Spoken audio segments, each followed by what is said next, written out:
Hello? Oh, it is on. Hello. Hello. Okay, welcome to the December Arts Forum.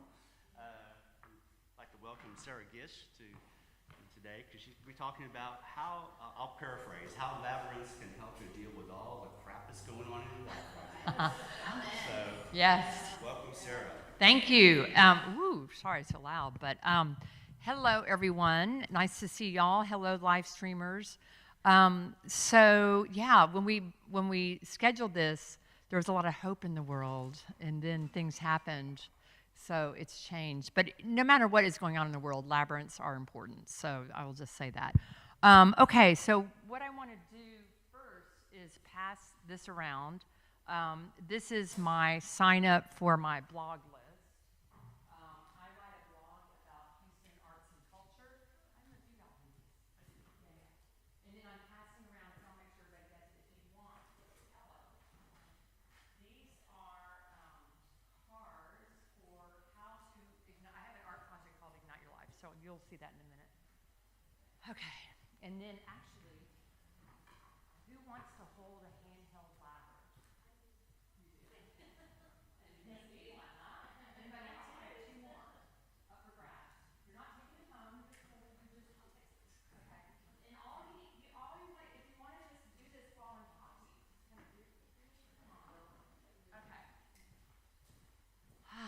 All right, so here we are.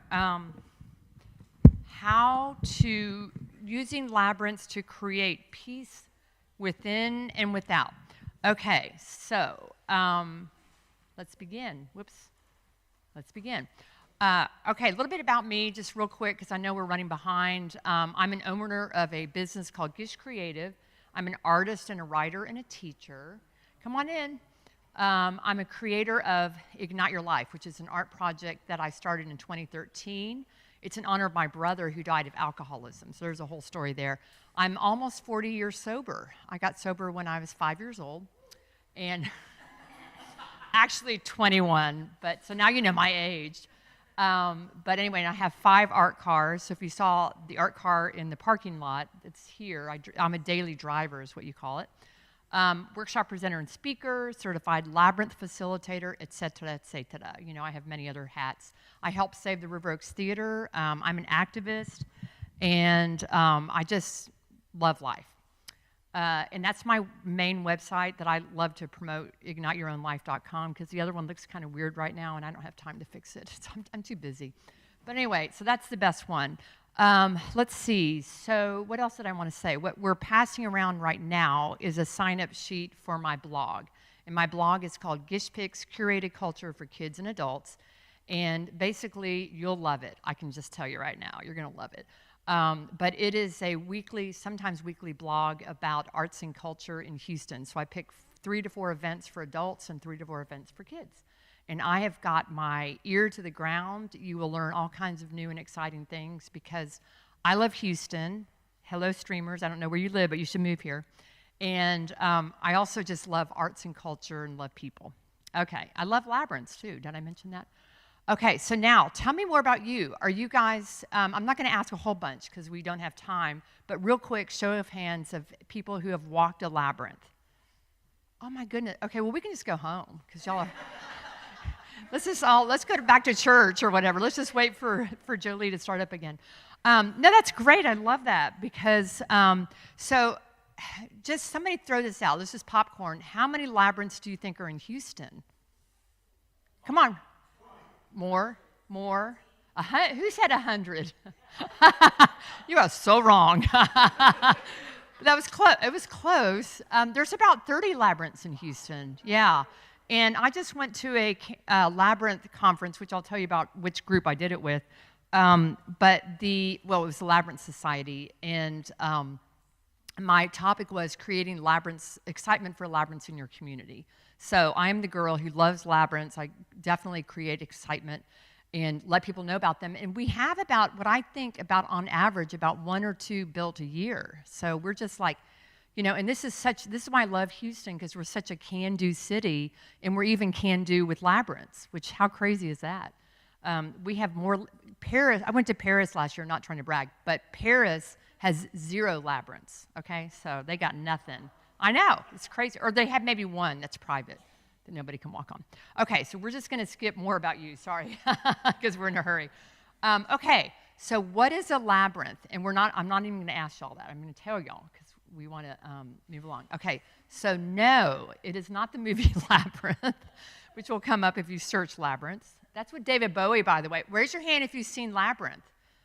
Okay, good. Less than that. I'm glad. Such a bad movie. But I do love David Bowie. On the left, what is that? Do y'all know what that is? That's right. A labyrinth is not a maze, okay? And this is my passion. If you can leave with nothing else, know that a labyrinth is not a maze, because if you look at a maze, you go in there and you get stuck and you're like, I'm in a corner, I can't get out. So they're unicursal. So a labyrinth, like I said just now, is unicursal. So, and you guys, if you want to pass those along, I want you to share those with your friends. So you can just walk the finger labyrinth while I'm talking if you want. And there's people on this side too, you guys. Don't leave them out. And I just want to show you something real quick. Could you just literally print this up on a sheet of paper and just walk it? And it won't have the grooves like you would with a handheld, live one or whatever, but you do have, you can walk it, you can print one up and walk it really easily, which I have some that I do that with. So on the left is a medieval labyrinth. On the right is a classical labyrinth, and there's so many different kinds, which I didn't want to show you because there's just so much to talk about. So labyrinths are an ancient form, kind of a mysterious form of imaging. So they've been around at least 4,000 years. You can see up on the far left, I think that's a cave drawing of a labyrinth. I could be wrong. It might just be somebody's rendering from 1970, but I don't think so. But the labyrinth right here is the Grace Cathedral in San Francisco. And Lauren Artris, who I've met, she actually came to Houston in 1987. So that's where I first got my labyrinth bug. Is that right? 1987. So she went to Chartres Cathedral, and some of you might have heard. Who's heard this story about Lauren Artris in the labyrinth? Oh, good. Okay, great. So it's story time. So Lauren Artris walked a labyrinth that was laid out on tape by Jean Houston. And Jean Houston, I always say, is the godmother of labyrinths because people don't talk about her that much. But Lauren Artris walked a taped labyrinth that Jean Houston had laid out. And again, it was a unicursal, kind of like one of those, probably the more square one, which is a labyrinth. If it's one path in and one path out, it's a labyrinth. So then Lauren Artris kind of had that in her mind, and she went to Chartres Cathedral, and she was looking at it, and she was like, there's all these chairs over something. What is that? And she realized that it was a labyrinth. So she asked them to remove the chairs. And you know how this goes with history. People are kind of like, they don't notice literally what's right under your feet. So they removed the chairs. I imagine kind of begrudgingly and maybe cussing in French a little bit. But she was able to walk it, and she had this spiritual experience where she looked up, and through the rose window, which people might know about, the sun shined through, and she saw God and the labyrinth angels or whatever. So it was a great experience. And then she brought the love of labyrinths to the United States. So Lauren Artris, she's an Episcopal priest at Grace Cathedral in San Francisco, which I've been to a couple of times. That's the indoor labyrinth. Can y'all hear me? Because I keep going back and forth. And then there's an outdoor labyrinth that they built. This has been around for, I guess, since 1980s.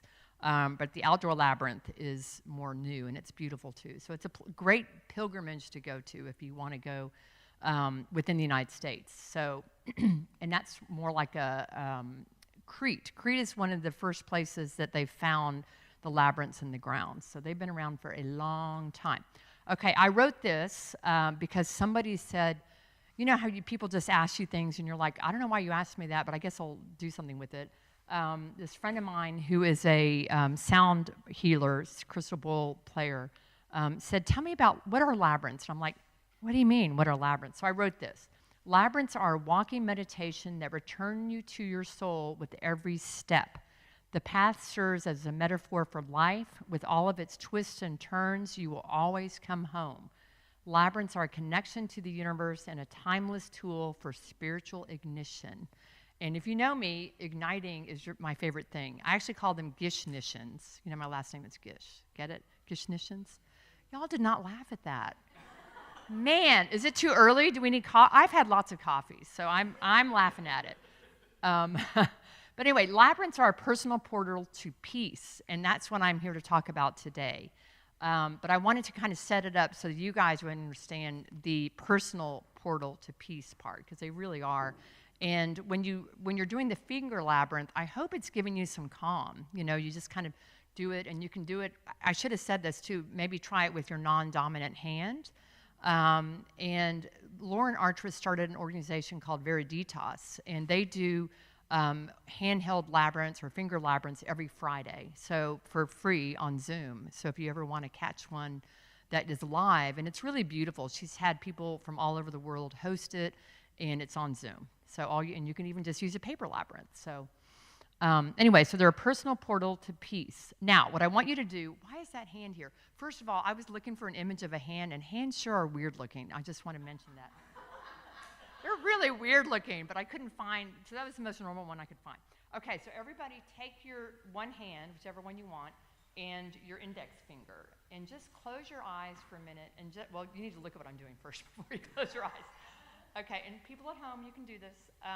So I just want you to do this. I call this calm palm, and it's kind of a little labyrinth walk. For some people, it tickles, so sorry, if you're one of those people, just kind of do something else. I don't know, do it on your head. But so do it, you know, you can do it with one hand, and I usually do 12, but I was just going to suggest like 6, and we'll just kind of do it. We don't need to do it all together. And then you can take the other hand, do the same thing, calm, palm, om. But it's a really nice way just to calm yourself down, and then you can put your hands together. So let's take some breaths in and out, actually, while we're here. So we're going to do that together. Get your eyes closed, hands together if you're ready for that, and let's do a deep breath in and a breath out, and a breath in and a breath out, and one more time, breath in, breath out. Okay, and I should say I usually start every talk with breathing, but I knew I was going to do this. I was at a debate tournament yesterday being a judge, and I made the debate kids do that. And they were like, oh my God. And they're kind of laughing like, yeah, that's the one we were talking about. So anyway, it was funny. Okay, so you guys probably know all this, but I just wanted to throw this in here. Meditation increases peace by reducing stress and promoting relaxation, increasing serotonin and endorphins, which I love. Enhancing focus and reducing anxiety and depression, strengthening neural connections associated with calmness and emotional stability, allowing you to be in the now. And that, I want to just mention that's really important, especially right now. We have to be in the now, because you go off on this thing of, like, what's going to happen on January 21st? What's happening right now? La, la, la, la, la. Stay in the now. And then becoming part of your daily self-care routine. And I know we're okay. We're okay on time. 15 minutes, right? At least a little bit. 11 minutes. Okay, I was going to have y'all vote on this, but I was going to see who liked which one more. But we're just going to do that in our heads. Okay, so think about which one you like the best, and just kind of take that in your heart home. Okay, so I just had to say this. What is going on, okay? Because life is crazy right now. Even if you're, like, whatever, everywhere you look, you can get diseases, blah, blah, blah. So this is why I love labyrinths. We cannot solve our problems with the same level of thinking that created them. And that's very wise Albert Einstein. I love that photo of him, because he's just like, look, all right, get it together, know this. My favorite quote, however, is, I like that other one, but I love this one. Never doubt that a small group of thoughtful, committed citizens can change the world. Indeed, it is the only thing that ever has. Did you notice how I said it without looking at it? It's because I have it memorized. My kids have it memorized. This is a really important quote to me. Because I think sometimes we think we can't do anything, but never doubt that a small group of thoughtful, committed citizens. So, and I got chills saying that. That's interesting. But that's Margaret Mead. And I also think she's kind of like, what are you waiting for? Let's go. It's just like she's ready to run, and she's like, are you coming with me? Because my hair is, not even going back. So we're a drop, right? We're a drop in the water, and then look what happens. We all know this, but the drop in the water becomes this circle that goes out and out and out. So this is why, you could say labyrinths, walking a labyrinth or even doing a handheld labyrinth, maybe it does nothing. That's not true, because it is a drop of your personal piece, and then it spreads out. So what I have done, I've led lots of labyrinth walks. I've done all kinds of stuff. I've led labyrinth walks for over 20 years with actually a group of friends on New Year's Day, and we call those polar labyrinth walks, which is kind of funny in Houston, but maybe sometimes it's polar bear. You've heard of polar bear swims. Sometimes it's not hot, cold. But anyway, so I've been doing labyrinth walks a lot, and I also do monthly walks. This year we did pop-up labyrinth explorers walks. So I just love to lead labyrinth walks. But what started happening is that horrible things were happening in the world. They've always been kind of happening that way, but they just started getting worse and worse, like gun massacres, etc. So I'll talk about that, but just really quickly. So I started organizing these walks for peace. So this is at the labyrinth at University of St. Thomas, which is just beautiful. You could pop into your car and be there in 5 minutes. So that's one that I did for, I was like, I can't remember which one this was for. There's been so many, horrible incidents. This is one that I did for Orlando. These are the victims of the Pulse nightclub. This was in 2016. And I had everybody walk with this. We literally held the victim's photo. And I was trying to remember if I put the shooter in there as well, and I think I did. I'm not really sure, though, but because the victim is, the shooter is also needs prayers. So we just kind of did it all together. But so I had these out, and it's very powerful. We had one where we walked, which I don't have a picture of, but when someone we know in high office said something about S-hole countries. Can I say cuss words? I don't know. Anyway, okay, shithole countries, man. Anyway, so we had the shithole countries. We had a different sheet of paper that I got for each country, and we walked a labyrinth with these countries on the outside of the labyrinth. So it really changes the energy, and you focus your energy towards things that are horrible and change the energy. This is Unity of Charlottesville. I was on a road trip, a very long road trip, and happened to be there right when the Unite the Right rally happened. And I literally was there and was driving home, actually driving to visit a friend in Raleigh, North Carolina. And I was like, listen, I got to be in Charlottesville. Can't see ya. And I went to Charlottesville. And so when they were doing the memorial service for the young woman, Heather Heyer, that passed away, I actually went and walked a labyrinth. I missed the service. I could have gone to the service, but I just thought, I want to walk a labyrinth. So this is where I did. So you can also do it just spontaneously on your own, I think. And I could tell you story upon story about that kind of thing. But so this is one that we did again, I can't remember, it was June 4th. So I think this is right after the Uvalde mass shooting, but I can't remember for sure because there's been so many. But this is one that we did in Montrose, and that right there is my portable labyrinth on the left. So just, yeah, it's a 20 by 20 foot portable labyrinth. So I can bring it here and do labyrinth walks. So this obviously is Uvalde. So Uvalde happened, and that's Robb Elementary School where they had the makeshift memorial for the kids, and it happened May 22nd, I think, 2022, or May 24th, 2022. And I said to my husband, and it's a long story, there was honey involved, Uvalde honey, I'm not going to go into all that, but there was some connections with that. And I said to my husband, I'm going there, so I went there 1 month after the shooting on June 24th and set up to bring my labyrinth to the library there, met a wonderful man who is still my friend, the sweet librarian, and then so we had labyrinth walks in the library.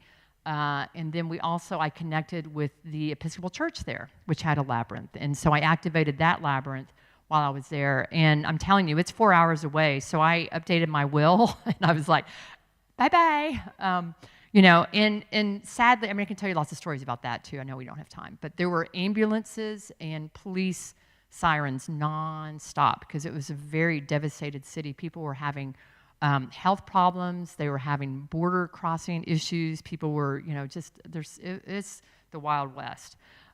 So after that incident, on the 1-year mark, I got together with some friends, and they're all healers, etc. And we did a big labyrinth walk in Elder Tinsey Park with sound healing, bubbles. You can see all of these. These are my beautiful friends. We had the woman on the left did a painting of our whole scene with the labyrinth and everything.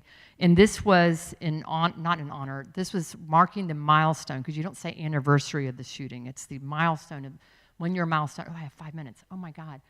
Oh Lordy. So you can walk alone like this dog. You can walk in community. On the left is the downtown Freedmanstown Labyrinth. On the right is the Unity of Bay Area Unity Labyrinth. You can walk with your hand, which is what y'all are doing. Also, you can walk on World Labyrinth Day. So that's May 4th, or I'm sorry, not May 4th. It's the first Saturday in May at 1 o'clock, or you can just do it on that day. Take a breath. I can't believe I only have 5 minutes. I'm going to start crying. There is no right or wrong way to walk a labyrinth. So just some suggestions. We did the 3 cleansing breaths. Focus on the now and choose a mantra. And so just really quick, I just want to reiterate that the reason I was saying walk in community, these labyrinths bring peace to the world. Okay, this is my mantra. If you can remember it, release, receive, rejoice. So let's say that, just so it'll go in your head. Release, receive, rejoice. And what I do is I release as I'm walking on the outside, I receive in the center, and then I rejoice as I'm walking out, because you have released your troubles. Lots of labyrinths in Houston, as I said. This one, it was temporary, but it was at the Rothko Chapel. And the reason I showed this is because I just wanted to let y'all know that the Rothko, this is a cross plug, but the Rothko is opening next Tuesday after being shut down because of Beryl. So it's kind of exciting. This is the Center for Christian Spirituality, which is a brand new labyrinth just built a year ago. It's beautiful. So it's out in Memorial area. It's close to me. I love it. This is the one at University of St. Thomas. This is near y'all too, the St. Paul's United Methodist Labyrinth. It's beautiful. This woman just put her heart and soul into creating it. I try to pick, like trying to pick children. I picked my favorite labyrinths. These are the top 6 out of the top 30, let's say. But anyway, and I remember I said there's only 30 labyrinths in Houston, so I like them all. This is Sylvan Rodriguez Park in Clear Lake. This is a really cool labyrinth. It's a little bit of a drive to get to, but it's beautiful. This is Grace Episcopal. It's a really sweet labyrinth. And a lot of these labyrinths you can walk anytime. They'll just let you in. This is a beautiful one, Villa de Metel. You might want to call them before you go out, although some of us just are renegades. And what are the nuns going to do? I mean, come on. We're just trying to, bring God into. Oh, wait, nuns are pretty good at doing stuff. But anyway, so these are resources. If you want to take a photo, I can put it back up or whatever. But so Labyrinth Society is what I talked about, the conference. They did the annual conference. They have tons of information on their websites about labyrinths. Veriditas is Lauren Artress's organization. That's who trained me to become a labyrinth facilitator. Labyrinth Locator, this is an amazing tool. It's put together, it's hosted by Labyrinth Society and Veriditas together. So hopefully you can just remember that, labyrinthlocator.com, because I recommend that if you go to a different city, you can find labyrinths there. It's a great tool. And then please join our Houston Labyrinth Walkers Facebook group. It's in honor of my friend Madeline Manning, who passed away. But she really worked with me and inspired me for labyrinths. So I'm not going to read that. Well, I guess I have time. Everything the power of the world, this is from Black Elk, a Native American. Everything the power of the world does is done in a circle. The sky is round, and I have heard that the earth is round like a ball, and so are all the stars. The wind in its greatest power whirls. Birds make their nests in circles, for theirs is the same religion as ours. The sun comes forth and goes down again in a circle. The moon does the same, and both are round. Even the seasons form a great circle in their changing and always come back again to where they were. The life of a man is a circle from childhood to childhood. We can say woman or non-gendered. And so it is in everything where power moves, Black Elk. So I have this from the beginning. You can see the woman. Now you probably didn't notice the woman at the beginning, but now you notice it. There's a woman there, and she's walking into peace. And so I have to say that it starts with you. Whew. We're done.